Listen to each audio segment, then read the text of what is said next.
What you are about to hear is a story that has been buried inside a Los Angeles courtroom for 3 weeks.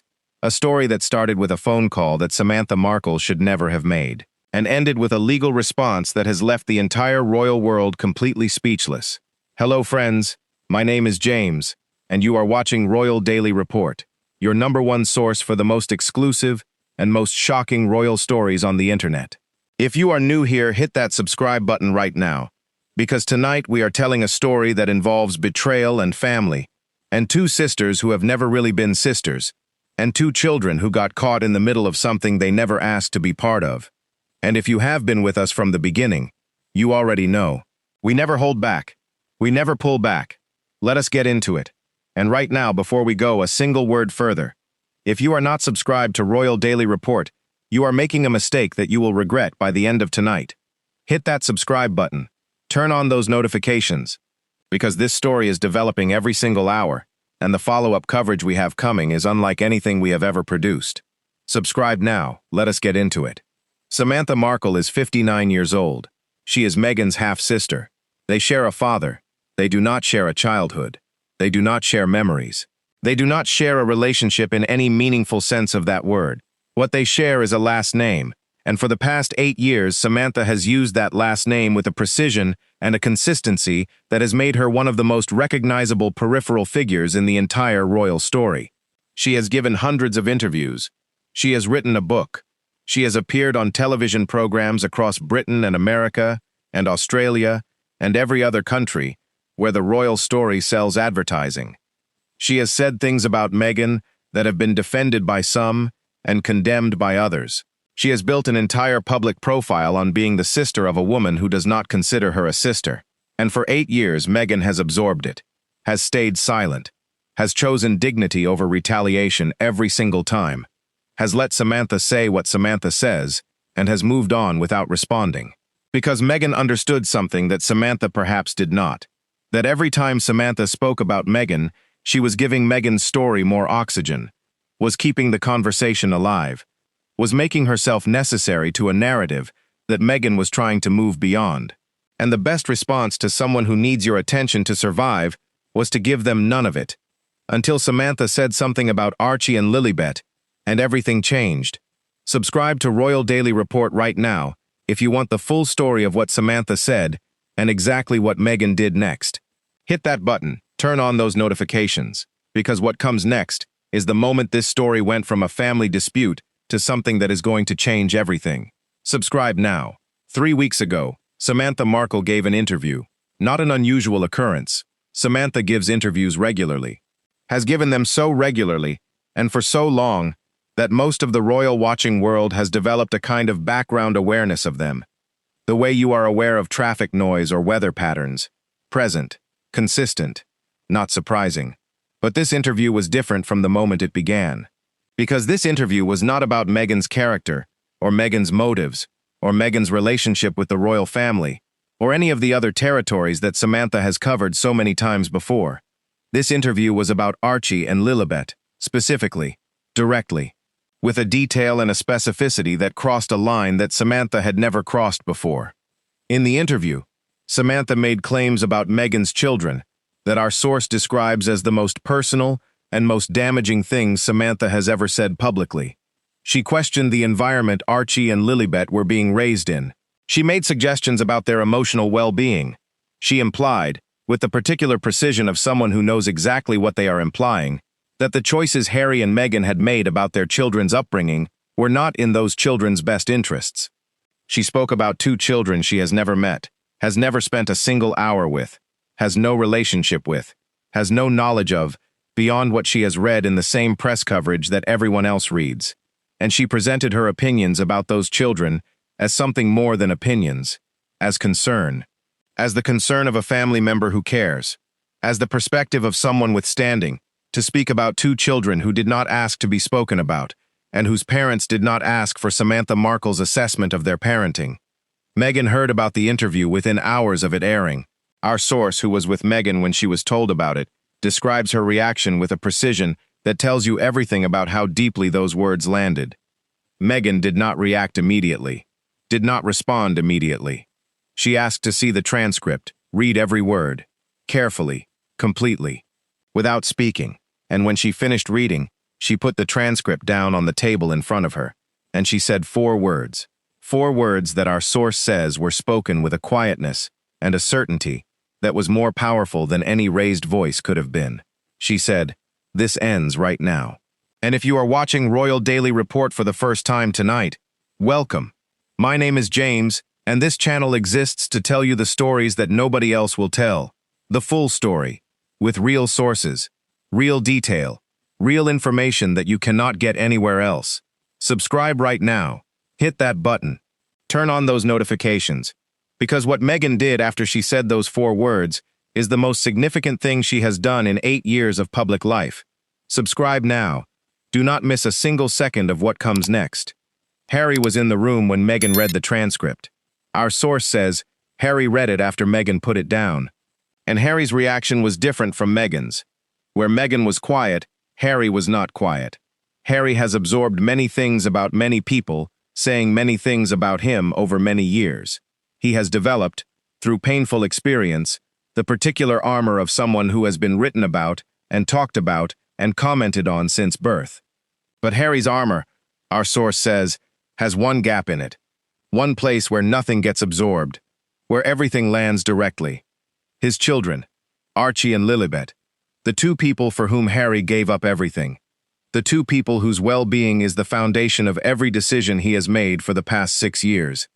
Someone speaking publicly about his children in the way Samantha had spoken, making claims about their emotional environment, questioning their upbringing, implying that their parents were failing them, did not land on Harry's armor. It went straight through it. And what was on the other side of it was not the armor. It was the father.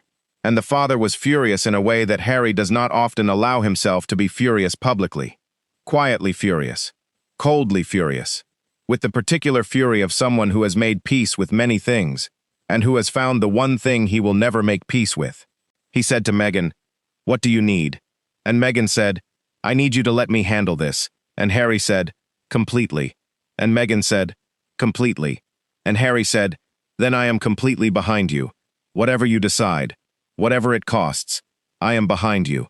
And Meghan looked at her husband, this man who had given up a crown for her and their children, who asked her only one question when she told him she was going to fight. Not how or whether, or at what cost. Just what do you need?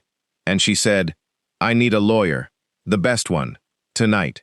The legal action that Meghan's team filed 3 weeks ago is, according to our source who has been briefed on its contents, the most comprehensive legal challenge to public commentary about a celebrity's children that has been filed in a California court in years. It is not a simple defamation claim. It is something more targeted and more significant than that. It challenges Samantha's right to make public claims about children she has no relationship with. It builds a case, methodical, evidenced, cross-referenced, that Samantha's comments about Archie and Lilibet constitute a specific category of harm, not just to Meghan's reputation, to her children's, to the right of 2 children who are not public figures, who have not chosen public life, who are 6 and 4 years old, and who deserve, whatever anyone thinks of their parents, to grow up without a stranger, with a microphone making public assessments of their emotional well-being. Our source says the legal document identifies every public statement Samantha has made about Archie and Lilibet over the past 3 years. Every interview, every television appearance, every quote in every publication. It builds a timeline. It establishes a pattern. And it makes a case that the pattern constitutes something that the law has a name for, and that Meghan is prepared to pursue in court with everything she has. Samantha received the legal communication on a Tuesday morning. Our source, who has a connection to Samantha's circle, says her initial reaction was to dismiss it, to say that this was Meghan trying to silence her, that she had a right to speak, that her opinions about her sister's children were legitimate, that the legal action was intimidation, and she would not be intimidated. These are things Samantha has said many times in many contexts. This is the Samantha that the world knows, the Samantha who has faced criticism and controversy and legal pressure before, and who has always come through it by simply continuing to speak. But our source says that within 48 hours of the initial dismissal, something changed. That when Samantha's own legal team reviewed Meghan's filing, when they sat down with the actual document and read what had been prepared and assessed what it meant and what the legal exposure actually was, the conversation inside Samantha's camp became significantly less dismissive, because Meghan's legal team had done something that Samantha had not anticipated. They had been thorough in a way that left very little room, had built a case that was not just about opinions, was about specific claims, specific statements, specific implications about specific children. And Samantha's legal team, reading those pages, discovered that the ground they were standing on was less solid than Samantha had assumed. Subscribe to Royal Daily Report right now, because what happened next? The conversation inside Samantha's camp, the phone call that Samantha made that our source describes as the most significant phone call in this entire story, and what Meghan said when she found out about it, is coming right now. Subscribe, hit that button, turn on those notifications. You have to be here for this. Subscribe now. The phone call Samantha made was not to her lawyer, was not to her publicist, was not to the television producers who book her for interviews, or the journalists who quote her in their royal coverage. The phone call Samantha made was to her father, Thomas Markle, the man both women share, the man who has been, in his own way and for his own reasons, as publicly present in this story as Samantha has, the man whose relationship with Meghan has been broken for years, who has given his own interviews, said his own things, who exists in this story as the third member of a Markle family that Meghan has spent 8 years trying to separate herself from. Samantha called her father and told him about the legal action, told him what Meghan had filed, told him what was in it. And Thomas Markle, according to our source, said something to his daughter that neither of them expected. He said, "Samantha, stop. It is time to stop." And Samantha said, "She is trying to silence me." And Thomas said, "She is trying to protect her children. And there is a difference. And it is time that both of us understood that difference."